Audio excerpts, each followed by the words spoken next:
Okay, everyone. I hope you had a good break, and we are back with the 8A MasterMind program, the mentorship program just for 8As, the Mentor Circle. So let's start off with secret number one. When we left off, we talked about that there are literally 4 secrets to you being successful. And we're going to walk through each one of them with examples of 8As and companies that are actually winning contracts. Okay, so secret number one, learning how to identify your 8A buyers, the federal agencies. That is the key. That's where it all begins. If you don't do that, you will struggle for the rest of your 8A days. No kidding. So how do you do that? Now, some of you experienced this when you trained in the 8A Federal Buyers Program, the workshop, which is an example of what I mean about cramming everything in. I showed you and taught you how to do research. I don't know how many of you did it. Some of you did, because a lot of you, when you wrote to me, you were getting it, but you still could not connect all the pieces. So I'm going to give you a high level of what you should be doing. If you don't want to get into the mentorship program, it doesn't matter. I would love to have you in the program. I'd like to mentor you, but the important thing is that you understand the things that I'm about to tell you in these 4 secrets, because without these 4 secrets, at least 3 of them, I should say, the coaching, guidance, maybe you don't need that. But if you decide to do this on your own, these 3 secrets that I'm about to review with you, they must be done. Otherwise, you won't get to where you're trying to get to, and you will not have a successful 8A journey. So learn how to first identify, target your federal buyers, the agencies you should be working with. So, you see here that I have how, what, who, when, and where. And I have those because I need you to relate to those specifically. So how? How do you do your research? Well, I did show you how to do that in the federal buyers training, and it makes sense to most of you, but you need to know the right codes. You need to know and be in the space where your buyers are. If you are using codes different than your buyer, you're never going to find the federal buyers that are buying what you would like to sell them. So how do I get you to do that? Is by showing you. I already showed you that in federal buyers training, but if you didn't take that, then you don't know really what I'm talking about. But in the mentorship program, we review all of that. And you don't feel like you have to grasp everything at once, because you will have me and the rest of the mastermind members along with you on that journey. It's very different. So it's different than trying to figure it out all in 1 or 2 days or an hour or so or 2 hours, and then you feel like, okay, I know who the buyers are. Now how do I get to them? It's a continuous process. So the next bullet point is what? You identify what agencies are buying and which ones of them are buying what you're selling. Period. It's as simple as that. Didn't you do that in your business before you got your 8A? You did that in your commercial business. Who? You identify the specific buyers. You need to know who they are. We teach you how to do that. Some of you got only so far. You did not pursue identifying your specific buyers. You need to identify those buyers so you can get in their space and be with them, follow them, have them get to know you. And I'll tell you how they get to know you. And then number 4, when. You determine when, where, and how much. Where are they spending money? How much are they spending? Are you going to have to do projects outside of your state, or can you do them within your state? The answer is both, yes to both. It depends on what your business model is and if you're set up and ready to do that. Where? Now this one is a little bit different. Maybe I should have put, a different term than where, but agency buyers that already set aside for 8As. What I mean by where to find agency buyers that are already setting aside for 8As, I mean there are some low-hanging fruit for 8As where there are agencies that are very committed to working with 8As. Not that all agencies don't have to go by the law, because it is a law that if you are a federal agency spending contracting dollars, then you must work with the small business community. You must do set-asides for A-Days, women, veterans, so on and so forth. So they're doing that too, but some of them are doing better with A-Days than others. You know, you have to keep in mind that contracting officers don't know everything. Contracting officers come and go.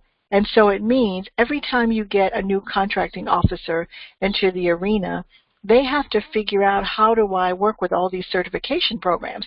I have these goals for small businesses that I must meet, but how do I do that? And when do I use an 8A, versus a regular small business? They have guidance from the SBA, but let's not assume that they know everything. You can guide these people by how you present things to them, and being in their space helps. If someone identifies you as a small business and you are a winner of a contract, of a big contract up to $4 million or even $1 million or $250,000, you are a contender. Let's say you're a contender, you haven't won yet, but you have your 8A, you have your hub zone, you have your veterans, you have, what else? Woman-owned. What if you have all of those? And even, let's say you have your GSA. They can check off boxes in all of those and meet goals using you. And so that is also an incentive for them to use you. But the point is, for your 8A, you need to find out which are the agencies that are already loving to do business with 8As and always putting out 8A contracts. I can teach you as your mentor how to find those, because that is one of the categories that we have to focus on to get you your 8A contracts. That's one of the resources, the processing, the system things that you do. It fits into the system. It fits into the processes that I teach you, but it's a core part of what we're doing to have you hit the ground running faster. So if you can work with the Department of Agriculture that loves to do 8A set-asides, that's great if they are buying what you're selling, because Department of Agriculture brags about how often they do 8A set-asides and how they work with 8A firms. Okay? So this is your step one overview. So let me just give you the case of the 8A pharmacist that was in one of my federal buyers classes online. It was not a live class. And we used her actually as an example because I asked for an NAICS code during the three-hour training, and she raised her hand and said she wanted to be that person. So we used her as an example. She owns 2 pharmacies. She's 8A, and she had no contracts after being an 8A for 3 years. She wanted to sell drugs to the federal government, but she didn't know how. She wanted to do that using her 8A, but she didn't know where to start, didn't know what to do, knew nothing about winning contracts in the federal market, period. Knew nothing about how to use her 8A. Nobody told her anything, including her BOS, her district office. She just had no support. But here's what she learned by attending class live online with me, just as some of you did. First of all, we showed her how, once we did our research right there online, using her as an example, we identified 5 agencies that are buying what she's selling, the drugs, number one. But she also identified more opportunities to sell additional things like medical supplies. She was shocked because guess why? She has medical supplies. She sells medical supplies, but she had no idea that these agencies that she could sell to these agencies with her 8A medical supplies. And how did she figure that out just from the research? Well, she had 2 competitors, only 2, that were 8A in different parts of the country that were selling medical supplies. Now, she also looked at a lot of things about her competitors because I told her to. Look at where they're selling, what they're selling, how much they're selling. One of her 8A competitors was doing about $5 million a year, which made him a pretty nice-sized company after a few years. He was only in his 5th year. And how do we know that? Because I looked him up to see how long he had been in the program and how active he was. And how well he was doing, $5 million a year. Then there was another 8A company. They were doing about $3 million a year. She only had 2 competitors when it came to strictly 8A. Now, were there other opportunities for her that were not 8A? Of course, but she wanted to use her 8A. So we looked at the agencies that were doing a lot of 8A activity with pharmacists, and it was only her other two competitors. So now she wanted to be in this game, but that opened her eyes so much, and it made a huge difference. So she found out who the federal buyers were for the agency she identified. She found out which products and services she could offer to federal buyers from those agencies. And she also figured out which agencies were really excited about working with 8A firms in her industry. That's very important.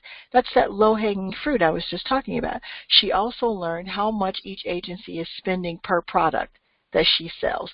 So she was doing pharmaceutical drugs, but she figured out from this that she could sell the government so much more. And not only could she figure out how much they were spending, she figured out what they were buying, which products. That is amazing, and it's huge. And how did she learn this? From doing her research. So what did she do with what she learned after attending training? After she attended training, she figured out that she needed to have a resource to do this 24/7. So she took an employee, put the employee in place, started bidding, started doing all the things she had been taught. But remember, she had all this stuff crammed in 3 hours. It's a lot. It really is. It could give you a headache, but you know you have to do it. And she found specific contracts from those agencies. One, she won. She won for $52,000. Now that doesn't sound like a lot, but all she needs is, a couple of those. Then her performance is demonstrated. Once her performance is demonstrated, now she can go after the $500,000, $250,000 contracts. She can do that without waiting, because personally, I know for a fact I've done it. I've won a $35,000 contract with an agency, and that same agency turns around and gives me a $175,000 contract. And I shouldn't say gives me, because I did have to compete for it. And I am not and did not have and was not working on behalf of a client who was an 8A. We were just a veteran-owned company I was working with. And so this works for 8A small business. What I'm teaching you works for any small business, except for you have something that is key to what you need to do. You actually have the creme de la creme, as they say, of certifications. You have an 8A. So it's the most powerful certification. So you want to use it while you're in, but once you graduate, you want to be able to do this no matter what. So what happened? She won, but her success slowed down. Her success slowed down because she did not have consistent activity, 8A activity. She did not have anyone supporting her or guiding her the way her BOS should have been doing, the way the district office should have been doing. And keep in mind, your district office can give you access to classes and stuff like that, but nobody trains you on how to get the contracts. They can give you access to accounting classes or marketing classes that will not teach you how to market to the federal government. And so a lot of these things are good, but they're good for once you become a multi-millionaire with double-digit millions. After you won your larger contracts, you might need more financial management. You might need the right CPA or more information about accounting or your records. But before you win, I'm not saying you don't need it, but don't let people push you back and make you focus on one thing when you know you should be focusing on another. So she stopped winning, and she's now back trying to get more help. And she's going into the 8A MasterMind program because she listened and she realized, oh my goodness, that's what I was missing, is the consistency. So she had no consistency. She had no coaching. She had no guidance. Even if she went back to watch the videos and the tapes that she had access to from 8A Federal Buyers Training, there are things that are missing. You still need someone to help you be accountable. Some of you don't need that, but a lot of you do. I need it, even in certain areas. I need my senior partners to ask about where are we with a certain project. We all do. And if we don't answer to a boss, we answer to our clients. And bottom line is, we have to keep bringing in the money. So it means you have to be accountable. You have to have the money to run your business. You have to be accountable to something, somewhere, consistently all the time. And a lot of times it's just your customer. I'm accountable to you as one of our clients because you are important. If it were not for you, I would not have a job. And it's the same, it goes around in a circle. If it were not for you bidding on these contracts, being an 8A, your contracting officers would not have a job. So it all works together. And if it were not for them having a boss for acquisition that tells them to buy with you and to meet those quotas, they wouldn't have a job and you wouldn't have a contracting opportunity. So we all have to be accountable. All of this attaches to accountability and consistency. So secret number 2, learning how to use and leverage your 8A certification. This is huge, and I'm going to show you what I mean by this. I'll give you the overview, and then I'll show you exactly what I mean. First, you take that research and show, how do I find the opportunities from the agencies that I'm going to target? I just did my research. So now I have to find those opportunities that are 8A or small business with those specific agencies. Next, I have to learn how to use requirement letters and search letters once I find those opportunities. And this is very, very important. Requirement letters and search letters are a huge part of you getting 8A contracts as sole sources, okay? Because if nobody's working to ask for them for you on behalf of you, you may never get specifically an 8A. You will, however, win other contracts from just being a small business or a woman-owned or a veteran, but you want your 8A stuff too. All of it adds up. That's how you get to be a $20 million company. You're getting contracts from everywhere. So this second bullet point, requirement letters and search letters, that's huge. You need those. You need all the wheels turning at once. Next, you need to learn to identify 8A opportunities before they go public. So how do you do that? Well, in the mentorship program, we teach you how to do that. But I can tell you, there are lots of ways for you to do it. You just have to know how to do it. Forecasting opportunities is one of them. That is a key mechanism specifically designed to help small businesses forecast reports. Next, learn to identify agencies that consistently win or consistently award 8A contracts. I already said that in secret number 1. Learning the agencies and targeting the agencies that's consistently set aside. This is your low-hanging fruit, okay?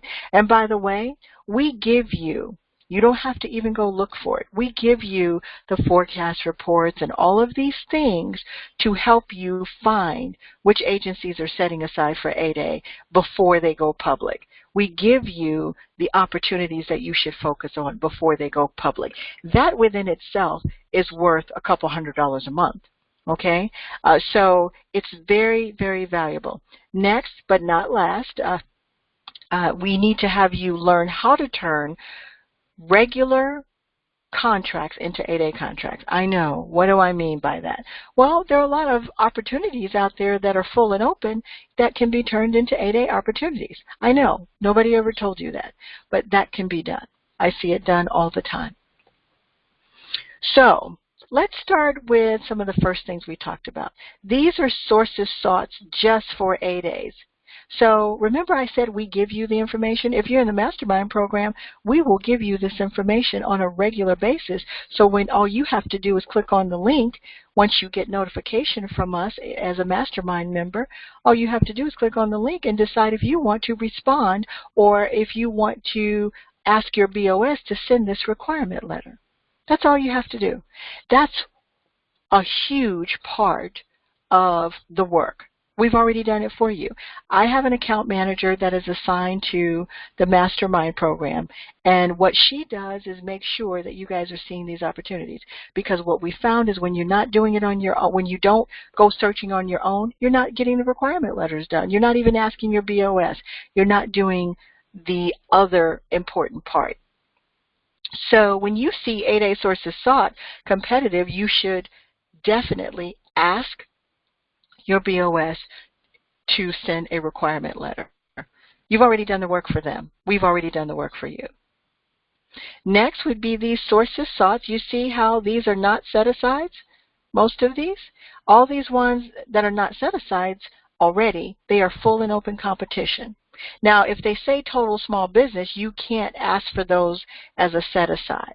But these are full and open competition, and if these are, if under the opportunity category, this is something that you do, your industry, you should run and ask your BOS to ask the contracting officer to consider setting this aside for you through a requirement letter, not a search letter. A search letter is when you're asking an agency, do they have any 8A opportunities coming up, or any opportunities that are maybe full and open that could be set aside as an 8A. So this is what you should be doing in secret too. 8A MasterMind Program secret number 3, knowing what 8A activities you must do consistently. Now this is a big one. It's very similar to number 2, but it's different. They are different activities. This activity says you need to know what activities you should be doing consistently on a regular basis to win. This closes the circle. So you should be responding to contracting officer market researches, which would be the sources sought. If you see a sources sought in your industry, you should be responding to that, whether it's 8A or full and open. And even if it's total small business, it may not be set aside because it's already total small business, but respond to all of them. Guess why? That is part of your marketing strategy. And if you're already doing it, you're already marketing, okay? You're giving them information about your company. Bidding on your research target agency solicitation. So, number 1, not only are you responding to the sources sought for your target agency in your industry, you're also bidding on the target agency solicitations consistently. Some people tell me, well, I've done a couple. That's not going to get it. You need to do as many as you can and as many as you see. This, I'm just being honest, is a numbers game. The more you do, the more you put out there, the more you get. That's just the way it is. That is why when I worked in big corporate, I worked for a pharmaceutical company, or prescription benefits management is more of the subcategory. We had a whole agency that's all they did was bid for us. We had 25 people, and I said agency, excuse me, I meant department. We had 25 people in that department that's all they did. They bid, researched, bid, research, bid. They would come and get information from places like mine. I worked in the account management. On the account management side, they would come and get details, pricing, all kinds of things from our side. But we had people, that's all they did all day long. And that's how come the company that I worked for was worth hundreds of millions of dollars. The company was owned by McKesson. Most of you know who McKesson is. McKesson at the time. And before they were owned by McKesson, they were called PCS. And they are now called Caremark, one of the largest PBM industries or companies, prescription benefit companies in the country, probably in the world, because they bought up all of the PBMs, and there are only a few separate out there. And all they do is bid all the time on everything that has something to do with their industry. So this has to be you. Now, you may not be able to bid on everything, but I need to know and hear that you're bidding on what you're finding and what's out there. And if you can't bid on everything, certainly you can get the sources sought done, because those are like golden nuggets. You also need to attend targeted capability briefings with contracting officers. Those are huge. That's where you meet the decision makers. You should not be going to all different types of meetings. You need to be strategic with your meetings and your time. You have another side of your business for your commercial clients that need to be attended to. So you have to run that side of your business too. You don't have time to run around to meetings that mean nothing to you or that you get nothing out of them. I learned how not to do that so many years ago, because I learned how to figure out what's beneficial, what's not. If you're not sure about a meeting, call and ask what is the meeting about and who's going to be there. And if it's a bunch of big company primes that are going to be there, unless you're looking for a bunch of subcontracts, I would not be interested in going if I'm focused on being a prime myself, because all they're going to try to do is use your 8A to get them more business. You need to remember that. Attending targeted pre-bid meetings with contracting officers.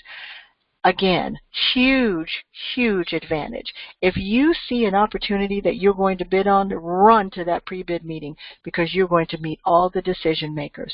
And I know this for a fact because I've been to quite a few and they work. And I'm going to tell you something. Most of the small businesses that attend those, I am shocked at how after the meeting is over, they don't stay and talk to the decision makers.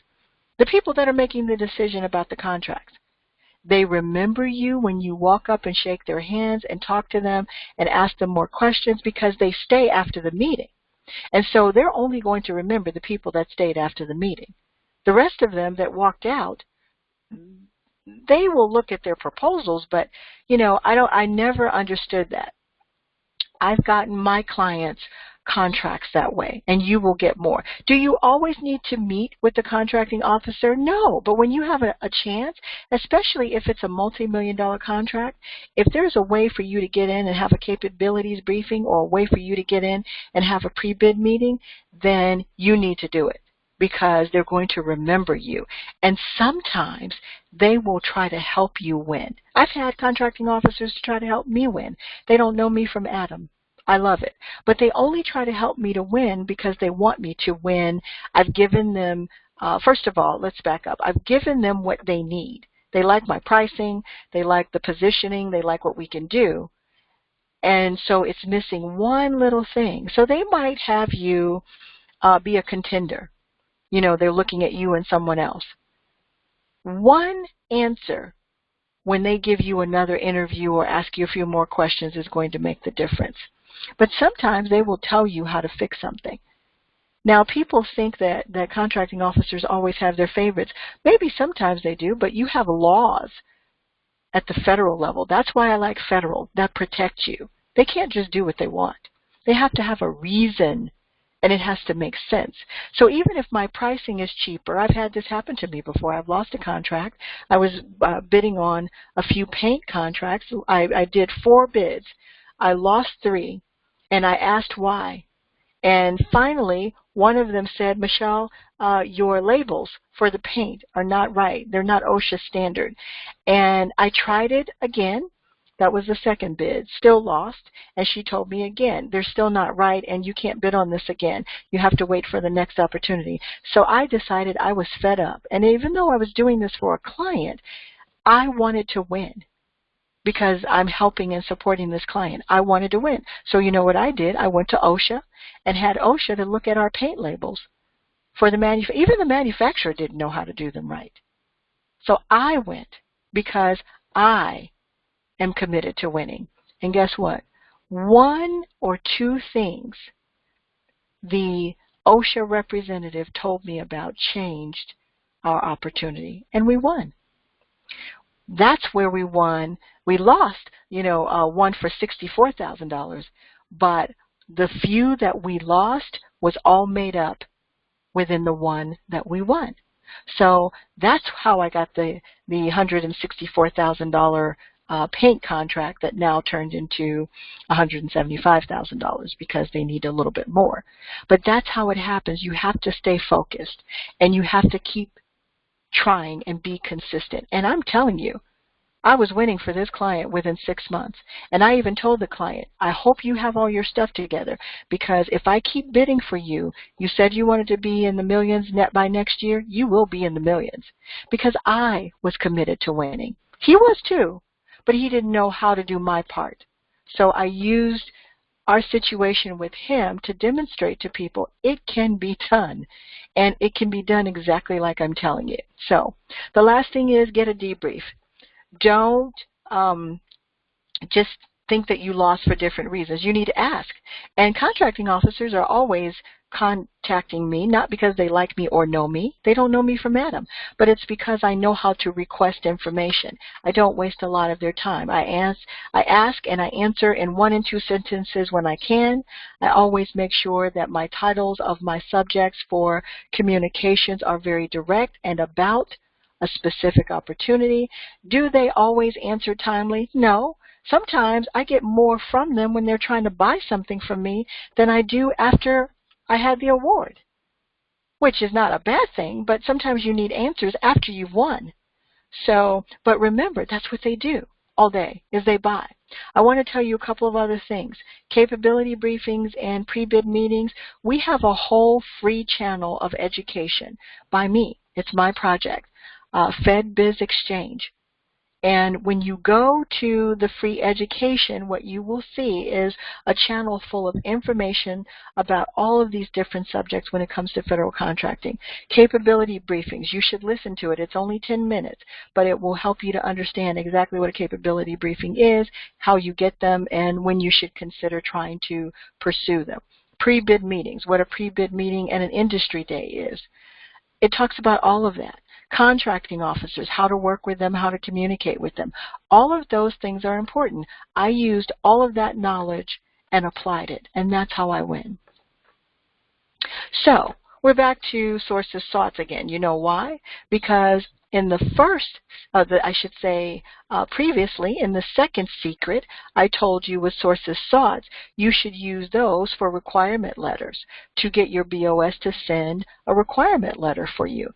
But you should also respond to them because all of it is marketing. You need to have all wheels turning. So when you see sources sought in your industry, especially if they're 8A, please respond because they're looking for you.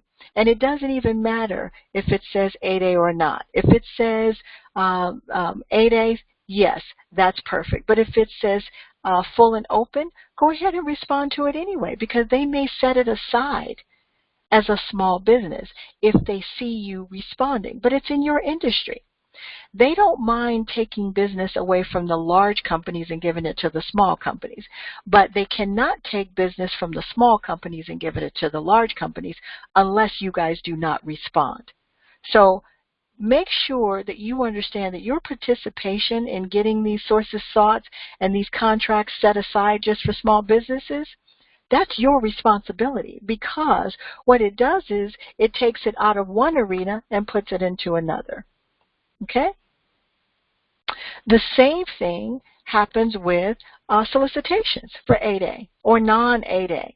I should say, when I say non-8A, I want you to bid on non-8As, but only if they're total small business or if they're related to a certification that you have. But you must respond to these bids. And remember, this is all the stuff we're going to give you. We're going to give you all of this so that you don't have to look for it. Again, that alone is worth $199 per month. And you're getting it for, I have not told you guys this yet, but a small monthly fee. And we'll get there in just a few minutes. Here's an example of the capability briefings when you go to FedBiz Exchange. Under YouTube, just Google it. I can send you the link to it. FedBiz Exchange under YouTube, you need to listen to this. Okay? It's like listening to a podcast. You don't have to look at it, but you need to listen to it so you can get capability briefings. Pre-bid meetings, you need to understand how they are, when do they happen. You know, if you are interested in working on a contract and they have a pre-bid meeting, you need to run to that pre-bid meeting. You're going to meet all of the decision makers, even the users of the project, the users for the project. Always request a debrief. If you don't win, request a debrief so you can nail it next time. Even if you just ask in an email, why didn't we win? They'll tell you in 1 or 2 sentences. So this is the formula for success. This is the 8A formula for success. This is what 8As are doing, the ones that are winning, that 24% I talked about. So here it is all together. Secret 1, identifying your buyers. Secret 2, leveraging your certification. And secret 3, all of the activities. This, all 3 of these, plus mentoring, coaching, guiding, and supporting to keep you on track, holding you accountable, helping you be accountable, is how you win 8A contracts and small business contracts in federal, with the federal government. And who doesn't want to have the federal government constantly needing things that you sell? Who doesn't want to have them as a client? That's a multi-million-dollar client once you get there. Who doesn't want the federal government as a client? It makes no sense. It's part of your business portfolio that will take you a long way and will keep you in business for a long time. This is why you can't just win while you're in 8A. You have to win continuously, even after you graduate from 8A, as an 8A. What if I told you you could have all of this for $47 per month? All of this. Would you do it? And that's where I'm going to end our session. I will send you a follow-up. If you watch this recording after the webinar today, I will send you follow-up information. I will send you the link to sign up. I will send you more of our free training, but it makes no sense for you not to have a strategy. $47 a month is all it takes for you to get your stuff together and to have everything you need to start winning. So visit 8amastermind.com. Get signed up. It will take you straight to the program. Get signed up. You will get access immediately. And I look forward to having you there. Join us in this 8A mentorship program and help your company to start winning 8A contracts. Don't continue to wait any longer, because you could continue to do this the hard way, or you could do this the smart way, but you don't have a lot of time. You don't have time to keep failing at what you're doing. You can do nothing or you can do something. And $47 a month, we were able to put all of this together because we have a group of you that were willing to get into the program, and you can have me as your mentor and have me to work with. Everything that you do is on demand. So if you miss a meeting, if you miss a conference, if you miss a training, it's going to be right in your account, in your 8A Mastermind account. So sign up today. If you need more information or you want to talk to me or one of the directors or one of the account managers, you can call 480-939-3205. I hope you will join us. You're already a client because you took training with us, but I'm looking forward to helping more of you win. And why do I want to do this? Because I love winning, and the more you win, the more we win. Thank you for joining me today. Look for your follow-up email, and I will talk to you soon.